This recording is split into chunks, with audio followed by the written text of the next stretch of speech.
নমস্কার। আনকাট রাতের গল্প এখন থেকে এবং অমিতাভ এই নামেই এই অনুষ্ঠান, যাতে শেষ দুটো পর্ব নিয়ে আপনাদের সঙ্গে ছিলাম আমি অমিতাভ, এবং সেখানে ভারতবর্ষের স্বাধীনতা আন্দোলনের পেছনে থাকা আরও অজানা কিছু ইতিহাসকে তুলে ধরার জন্য পরপর দুটো পর্ব উপস্থাপন করেছিলাম। কিন্তু অজানা ইতিহাস নিয়ে আবার ফেরত আসব তার আগে আজকে হঠাৎ করে মনে হলো যে একটা বিষয় আপনাদের সঙ্গে ভাগ করে নেওয়া দরকার, এবং এটা অত্যন্ত প্রসঙ্গত যে আমাদের সনাতন সংস্কৃতিতে কিংবা বাঙালিয়ানার সঙ্গে যেমনভাবে ওতপ্রোতভাবে যুক্ত হয়ে গেছে দুর্গাপুজো, এবং সেই দুর্গাপুজোকে কেন্দ্র করে আমরা উৎসবে মাতোয়ারা হই, এবং সেই উৎসব এবং মানুষের বেঁচে থাকার সংস্থানের একটা বৃহত্তর প্রাঙ্গণ তৈরি হয় এই দুর্গাপুজোকে কেন্দ্র করে। এবং সেই উৎসবের মোটামুটি সূচনা হিসাবে বাঙালি গভীর রাতে ঘুম থেকে উঠে মধ্যরাত্রে যখন চায়ের কাপ হাতে বীরেন্দ্র কৃষ্ণ ভদ্রের চণ্ডী পাঠ শুনতে বসে, তখন মোটামুটি বাঙালি শিরায় শিরায় যে অনুরণন তৈরি হয়, তাতে বাঙালির মগজ যে অস্ত্র, সেই মগজাস্ত্রের ভেতরে সংকেত পৌঁছায় মা আসছেন। এই প্রসঙ্গেই বেশ কিছু ঘটনা, যে কিছু কথা আপনাদের সঙ্গে আজকে বলবো, যা আজকের এই পর্বের মূলত আলোচ্য বিষয়, এবং সেই আলোচনাটা হয়তো একটু দীর্ঘ হতে পারে, কারণ অনেকগুলো বিষয়কে ছুঁয়ে যাওয়ার ইচ্ছে আছে, এবং অনেকে হয়তো সেই বিষয়গুলো জানেন, আবার আজকের প্রজন্মের অনেকে আছেন যারা এই বিষয়গুলো একদমই জানেন না, বা জানার কোনো সুযোগ বা অবকাশ তাদের হয়তো হয়নি। তো আসুন, সবার প্রথমে আপনাদেরকে আগে একটা কথা বলি যে আমাদের তো পুরাণ বর্ণিত অনেক ঘটনা আমাদের সামনে আসে। তার মধ্যে যেমন ব্রহ্মবৈবর্ত পুরাণ আছে, মার্কেন্ডেয় পুরাণ আছে। তো সেখানে রামায়ণ, বহু রামায়ণ লেখা হয়েছে, কিন্তু মূল যে রামায়ণ অর্থাৎ বাল্মীকির রামায়ণে এই যে অকালবোধন শব্দটির আমরা ব্যবহার করে থাকি, সেই অকালবোধন হিসাবে দেখানো হয় যে শরৎকালে রামচন্দ্র তিনি রাবণ বধের এবং সীতাকে মানে রাবণের হাত থেকে উদ্ধার করার জন্য তিনি দেবী দুর্গার শক্তি চেয়েছিলেন, এবং দেবী দুর্গা তার মাধ্যমে রাবণ বধ করেন, মানে রামকে বধ করাতে সহযোগিতা করেছিলেন। সেক্ষেত্রে শরৎকাল যেহেতু দেবতাদের ঘুমিয়ে থাকার সময়, তাই রামচন্দ্র তার ঘুম ভাঙান এবং তাকে খুশি করেন তার পুজো করার মধ্যে দিয়ে। এরকম ঘটনা বর্ণিত আছে আমরা যেটা পড়ি, কিন্তু বাল্মীকি রামায়ণে কিন্তু ঘটনাটা বোধহয় ঠিক এরকম নেই, যেটা আসল রামায়ণ। সেখানে বলা হচ্ছে যেহেতু ব্রহ্মার দ্বারা, ব্রহ্মার বরে কোনো পুরুষ কিংবা দেবতা, মানুষ কিংবা দেবতা যারা লিঙ্গ হচ্ছে পুরুষ, তারা কেউ বধ করতে পারবেন না রাবণকে, এরকম বর রাবণ পেয়েছিলেন স্বয়ং ব্রহ্মার কাছ থেকে। এবং সেই হিসাবে নারী রূপের দরকার পড়েছিল, যিনি অসীম ক্ষমতা তার মধ্যে থাকতে হবে। এই প্রসঙ্গে বলে রাখি যে দেবী দুর্গাকে সেই শয়ন বা বিশ্রামের সময় ঘুম থেকে জাগান যিনি, তিনি হচ্ছেন ব্রহ্মা, অর্থাৎ বোধন করেন যিনি, তিনি ব্রহ্মা। বাল্মীকি রামায়ণে কিন্তু এই প্রসঙ্গটা আছে, যেটা কৃত্তিবাস রামায়ণে দেখানো হয়েছে, রাম অকাল বোধন করেন। বিষয়টা বলি যে ব্রহ্মা দুর্গাকে বোধন করেন, এবং কালটা হচ্ছে রাত্রি আর লোকটা হচ্ছে দেবলোক। আমরা পরবর্তীকালে অন্যান্য রামায়ণে দেখি যে সেখানে কৃত্তিবাস রামায়ণ যেটা, সেখানে দেখা যায় যে অকাল বোধন করেছিলেন আসলে রামচন্দ্র, কিন্তু বাল্মীকি রামায়ণে সেই প্রসঙ্গ নেই। ঠিক যেভাবে নবমীতে দেবী সংহার করেন মহিষাসুরকে, সেটিও কিন্তু উল্লেখ নেই অনেক রামায়ণে।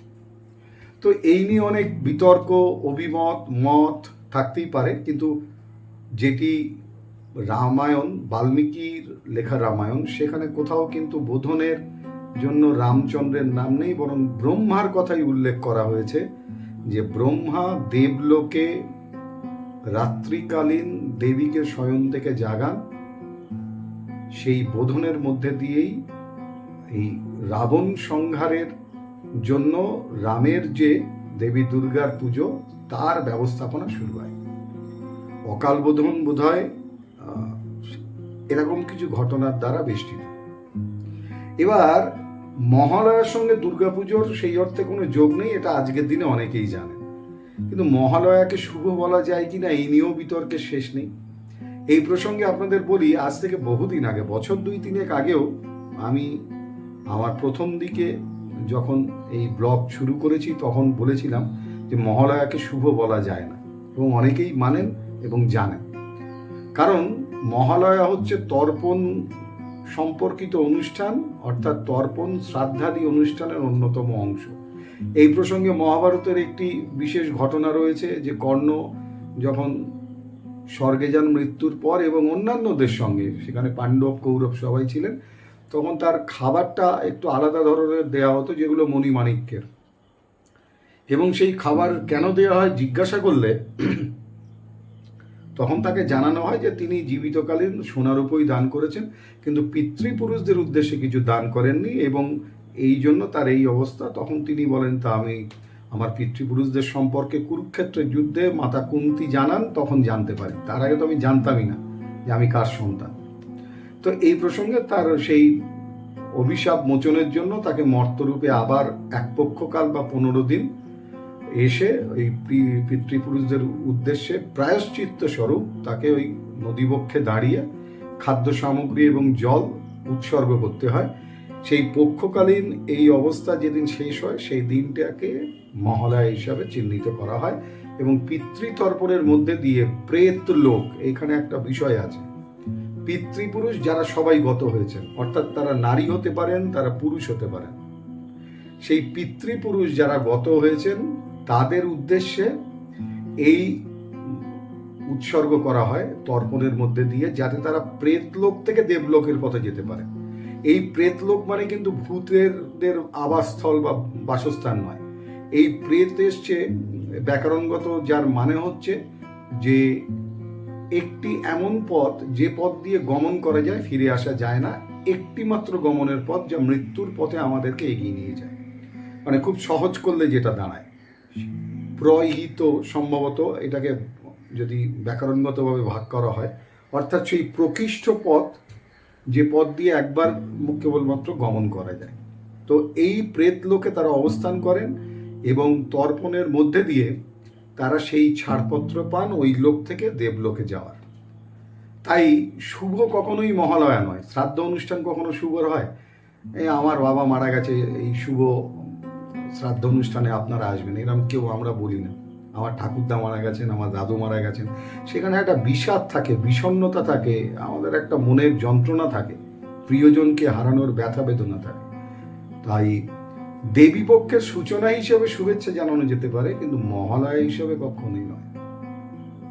যাই হোক, মহালয়ার এই ঘটনাটা বললাম, এটা হয়তো আজকের প্রজন্ম তারা হয়তো জানেন না, অনেকেই ফেসবুক বা হোয়াটসঅ্যাপে শুভেচ্ছা পাঠান শুভ মহালয়া। মহালয়া শ্রাদ্ধাদি অনুষ্ঠানের অংশ বিশেষ, সেটি কখনোই শুভ অনুষ্ঠান নয়। এবার আপনাদের আরেকটা বিষয়ে আসি, সেটা হচ্ছে দুর্গাপুজো। মহালয়া মানেই তো দুর্গাপুজো শুরু, যদিও ওই মধ্যরাত্রে বীরেন্দ্রকৃষ্ণ ভদ্র যেটা শুরু করেছিলেন মহিষাসুর মর্দিনী, শুনে আমরা ভাবার কোনো কারণ নেই যে এটা মহালয়া বা দুর্গাপুজোকে কেন্দ্র করেই শুরু হয়েছিল। আসলে মহালয়ার দিন এটি হতো না, এটি বিভিন্ন সময়ে হয়েছে, যেটা চণ্ডীপাঠ। সেই চণ্ডীপাঠটাকে স্রোত এবং বিভিন্ন গল্পের মাধ্যমে যে অনুষ্ঠানটি, এই অনুষ্ঠানটি প্রথম যেটা অলঙ্কৃত করা হয়, তৈরি করা হয়, এবং সেটা করেছিলেন বাণীকুমার, এবং সেখানে স্রোত পাঠ করেছিলেন বীরেন্দ্রকৃষ্ণ ভদ্র, এবং সেটা কখনোই মহালয়ার দিন নয়। বিভিন্ন দিনে করা হয়েছিল, কিন্তু দেখা গেল যে মহালয়া যে ভোরে, সেই ভোরে অনুষ্ঠানটা মানুষ গ্রহণ করলেন এবং তারপর থেকে তখন এই নির্দিষ্ট দিনে মহালয়া শুরু হয়। এর সঙ্গে আরও বেশ কিছু মজার ঘটনা রয়েছে, আজকের প্রজন্ম যারা জানেন না বলি। মহালয়া প্রথমত শুরু হয়েছিল 1931 সাল নাগাদ এবং বাণীকুমারের এই মহালয়াতে সঙ্গীত পরিচালক ছিলেন রায়চাঁদ বড়াল আর স্রোত পাঠ করতেন বীরেন্দ্র কৃষ্ণ ভদ্র। এইভাবেই চলছিল, কিন্তু মজার ব্যাপার এটার নাম মহিষাসুরমর্দিনী প্রথম থেকে ছিল না। প্রথমে এর নাম ছিল মহিষাসুর বধ শারদ বন্দনা। 1931 থেকে 1936 পর্যন্ত চলে এই নামে এই অনুষ্ঠান এবং 36 সালের পরে গিয়ে নাম পরিবর্তন হয়, অনুষ্ঠানের আঙ্গিকের পরিবর্তন হয়, নানান কিছু নতুন করে তার সঙ্গে সংযুক্ত করা হয় এবং একটা দারুণ কিছু জিনিস তৈরি হয়। কিন্তু মজার ব্যাপার কি জানেন, এই প্রোগ্রামটা বা এই অনুষ্ঠানটা লাইভ হতো আকাশবাণী থেকে এবং ভোর 4টের সময় উঠে স্নান করে নতুন ধুতি পরে বীরেন্দ্র কৃষ্ণ ভদ্র সেই চণ্ডী পাঠ করতেন। এই প্রসঙ্গে আরেকটা মজার জিনিস হঠাৎ করে আপনাদের মনে হলো, তাই বলছি যে দেখুন, আমরা জানি দেবী দুর্গা দুর্গমসুরকে বধ করে তিনি দেবী দুর্গা হন, কাত্যায়নী থেকে দেবী দুর্গাতে রূপান্তরিত হন।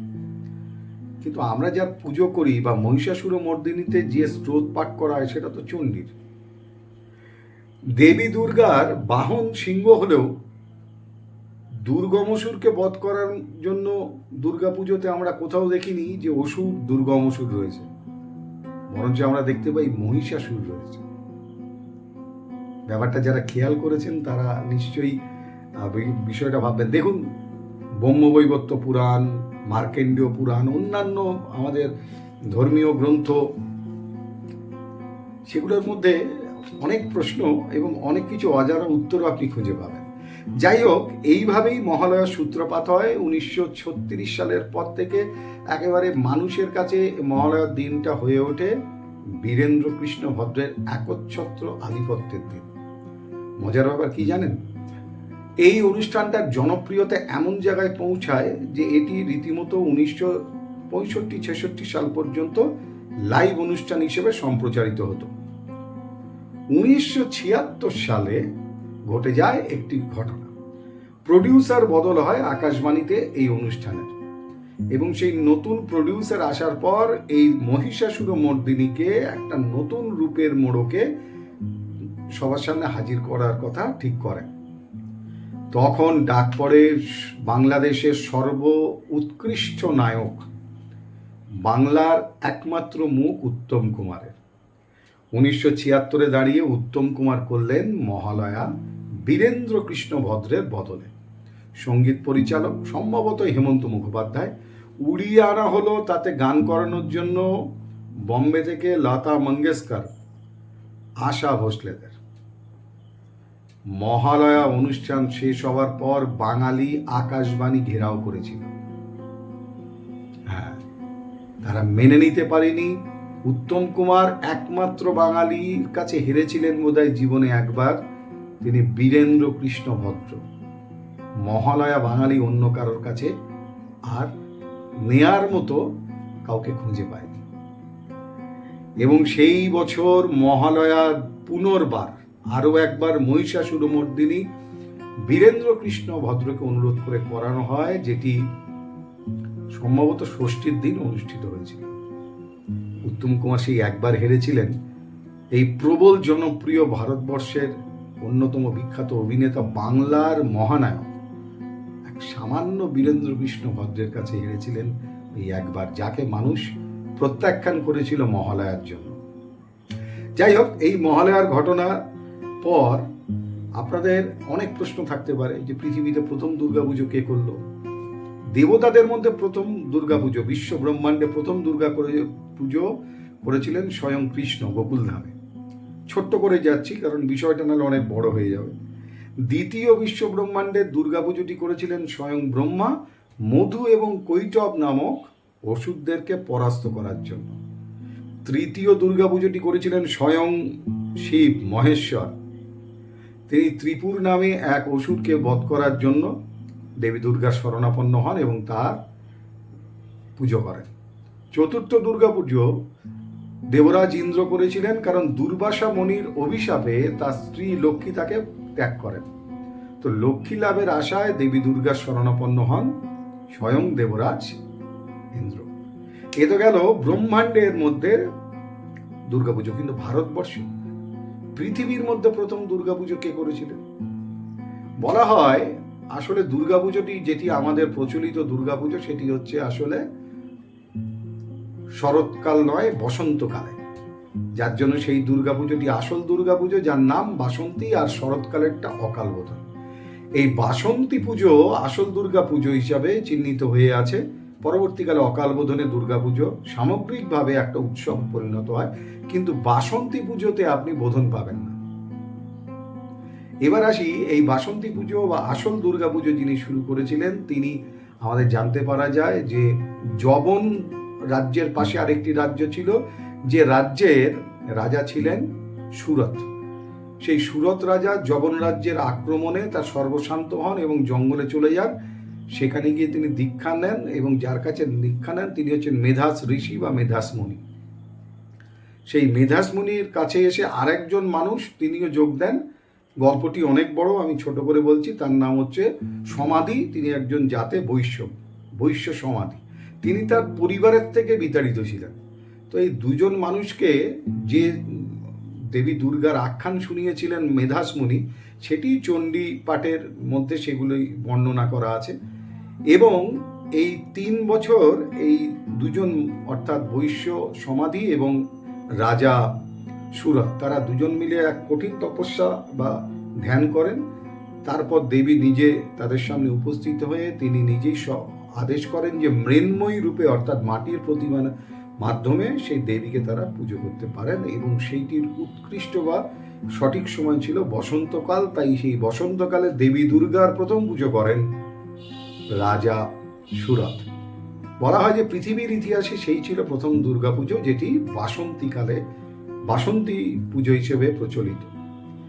এবার কলকাতার দুর্গাপুজো বা বাংলার দুর্গাপুজো নিয়ে নানান ধরনের বিতর্ক রয়েছে এবং অনেক ঘটনাও রয়েছে।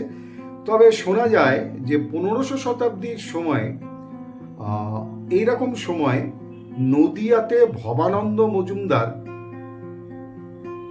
তিনি একটু পরে, তার আগে নাকি শোনা যায় তাহেরপুরের কংস নারায়ণ তিনি প্রথম দুর্গাপুজো করেন।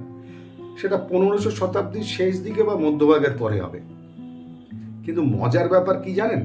পাল ও সেন যুগ, মানে 900 থেকে 1200 খ্রিস্টাব্দের মধ্যে আবিষ্কৃত হওয়া বেশ কিছু দুর্গা মূর্তি পাওয়া গেছে, যে মূর্তিগুলোকে বলা হয় পাল এবং সেন যুগের সময়ের, ওই সময়কার 900 থেকে 1200। অর্থাৎ ইতিহাস বলছে যে তার আগেও দুর্গাপুজো হতো।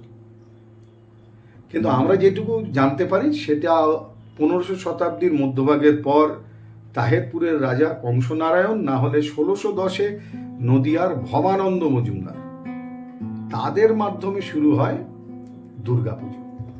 এবার আপনাদের মনে প্রশ্ন আসবে যে দুর্গাপুজো, আসলে দুর্গাপুজোর তো অনেকগুলো রূপ আছে, যেমন সর্বজনীন দুর্গাপুজো, বারোয়ারি দুর্গাপুজো, তারপরে ধরুন বনেদি বাড়ির দুর্গাপুজো। কলকাতার বুকে বনেদি বাড়ির দুর্গাপুজো বলতে গেলে যাদের কথা উঠে আসে সেটা হচ্ছে 1610। 1500 শতাব্দীর শেষের দিকে ভবানন্দ মজুমদারের কথা আসছে। 1610-এ বেহালা বরিশা, সব থেকে প্রাচীন, কলকাতার থেকেও প্রাচীন যে জনপদ, বহু বড় প্রাচীন, সেটা নিয়ে একটি পর্ব আমি করেছি, বেহালা। যাই হোক, 1610 সালে সাবর্ণ রায়চৌধুরীরা সবার প্রথম কলকাতার বুকে দুর্গাপুজো করেন। কিন্তু সেই পুজো ছিল বনেদি বাড়ির দুর্গাপুজো। সেই পুজো কিন্তু সর্বজনীন দুর্গাপুজো নয়। এবার আপনাদের বলি আরেকটা দুর্গাপুজো, যাকে আমরা বলি বারোয়ারি দুর্গাপুজো। এটা গুপ্তিপাড়ার 12 জন বন্ধু মিলে শুরু করেছিলেন, এরকমই একটা জানতে পারা যায়। এবং সেই গুপ্তিপাড়ার যে দুর্গাপুজো, সেই দুর্গাপুজোটাকে পরবর্তীকালে নামকরণ করে এই বারোয়ারি দুর্গাপুজোর নামকরণ হয়। এবং সেটি সম্ভবত হুগলিতে গুপ্তিপাড়া, এবং সময়টা 1790-এর আশেপাশে হবে। এই গেল মোটামুটি কলকাতার পুজো। কিন্তু এই পুজোর মধ্যে জনপ্রিয়তা যে দুর্গাপুজোর এবং সর্বজনীনভাবে যে দুর্গাপুজো, তার সূত্রপাত হয়েছিল কিন্তু একটা রাজনৈতিক কারণে, এবং সেটা 1757 পলাশির যুদ্ধের পর। এই পলাশির যুদ্ধের সঙ্গে জড়িয়ে আছে দুজন মানুষের নাম মির্জাফরের পরে। এক হচ্ছে মাহতাব রায় বা মাহতাব চাঁদ, যিনি জগৎ শেঠ নামে বিখ্যাত ছিলেন, আর কৃষ্ণচন্দ্র, আর রাজা নবকৃষ্ণদেব।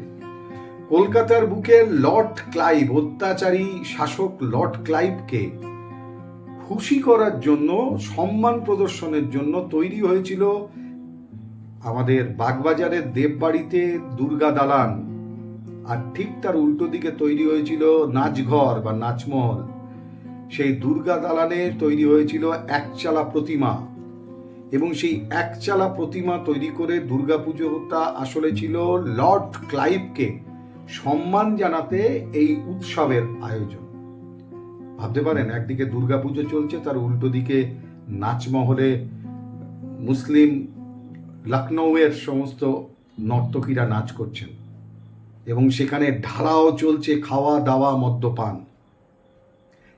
লর্ড ক্লাইভ এটাকে সমর্থন করেছিলেন একজন খ্রিস্টান হিসাবে, তার কারণ তিনি এটাকে নিয়ে একটা রাজনীতি করে আমাদের বাঙালি যে সংস্কৃতি তাকে তার নিজের আয়ত্তে আনার জন্য সমর্থন করেছিলেন।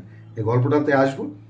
এবং সেই নবকৃষ্ণদেব যে দুর্গাপুজোটা করেছিলেন, পরবর্তীকালে সেই দুর্গাপুজো কৃষ্ণচন্দ্রও করেন, এবং নদিয়াতে এবং কলকাতাতে একই সময় শুরু হয়েছিল সেই 1757 সময় দুর্গাপুজো। এবার বলি নবকৃষ্ণদেবের বাড়ির দুর্গাপুজোর আয়োজন কেমন ছিল। কলকাতার সব থেকে জনপ্রিয় যারা দুর্গাপুজো করেন, দেবী দুর্গার মাথার চুলকে আটকানোর জন্য ক্লিপ তৈরি হয়েছিল সোনার 26টা, যার নাম স্বর্ণ চাপা মাথায়, এবং সেই সঙ্গে সঙ্গে নাকের জন্য তৈরি হয়েছিল 30টা সোনার নথ, মাথায় সোনার মুকুট, তোপ দেগে, কামানের তোপ দেগে সন্ধি পুজোর সূত্রপাত হতো। খাওয়া দাওয়ার তো এলাহি আয়োজন। কৃষ্ণচন্দ্র আর নবকৃষ্ণদেব একসাথে এই দুর্গাপুজো শুরু করেন, এবং সেই দুর্গাপুজোতে পশু বলি দিয়েছিলেন স্বয়ং লর্ড ক্লাইভ। শুধু তাই নয়, প্রচুর ফলমূল দান করেন, এবং 101 টাকা প্রণামী বা দক্ষিণাও দিয়েছিলেন মা দুর্গাকে। এই ইতিহাস অনেকের হয়তো অজানা, সেই জন্য আজকের দুর্গাপুজোর আবহ যখন আসে তখন এই কথাগুলো বারবার মনে পড়ে। সেখানে একটা গল্প হচ্ছে কেই নবকৃষ্ণদেব, রাজা নবকৃষ্ণদেব। আসলে তিনি মুন্সি হিসাবেই ছোটবেলা থেকে পরিচিত ছিলেন। জন্ম হচ্ছে গোবিন্দপুরে, সুতানটি গোবিন্দপুর, তো সেই গোবিন্দপুরে জন্ম। মুন্সি হিসেবে পরিচিত ছিলেন নবকৃষ্ণদেব, এবং তিনি একটা কাজ করেছিলেন, তিনি ফরাসি ভাষা জানতেন, এবং সেই ফরাসি উপনিবেশ যেহেতু ছিল, ব্রিটিশরা ফরাসিদের সঙ্গে লড়াই করেছে এখানে বহুবার, এবং সেই লড়াইয়ের জন্যই লর্ড ক্লাইভকে নিয়ে আসা হয়েছিল বারবার ফেরত লন্ডন থেকে।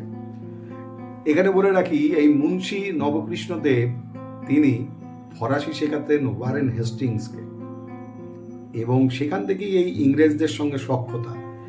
এবং 1732 সালে জন্ম হওয়া এই নবকৃষ্ণদেব পরবর্তীকালে 1757 সিরাজদৌল্লার বিরুদ্ধে যে চক্রান্ত, সেই চক্রান্তের অন্যতম একজন ছিলেন, এবং সেখানে তার সঙ্গে ছিলেন মির্জাফর, রামচাঁদ রায়,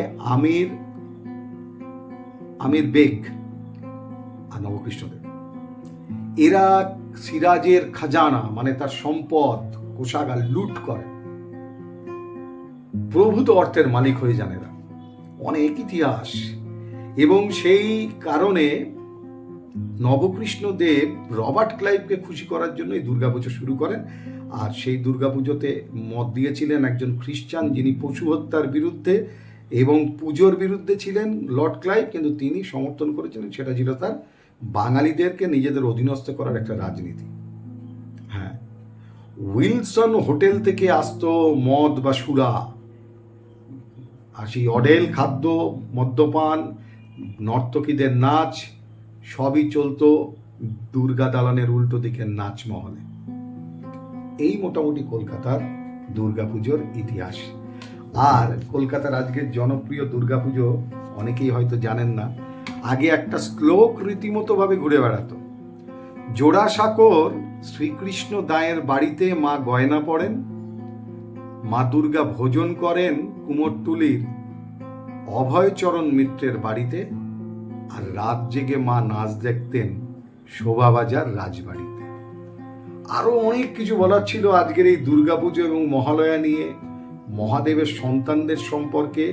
কারণ মহাদেবের শুধু ছোট করে জানিয়ে দিই শেষে, 4জন সন্তান নয়, লক্ষ্মী, সরস্বতী, গণেশ, কার্তিক বাদেও আরও 4জন সন্তানের জনক হচ্ছেন স্বয়ং মহাদেব, অর্থাৎ 8 সন্তানের পিতা।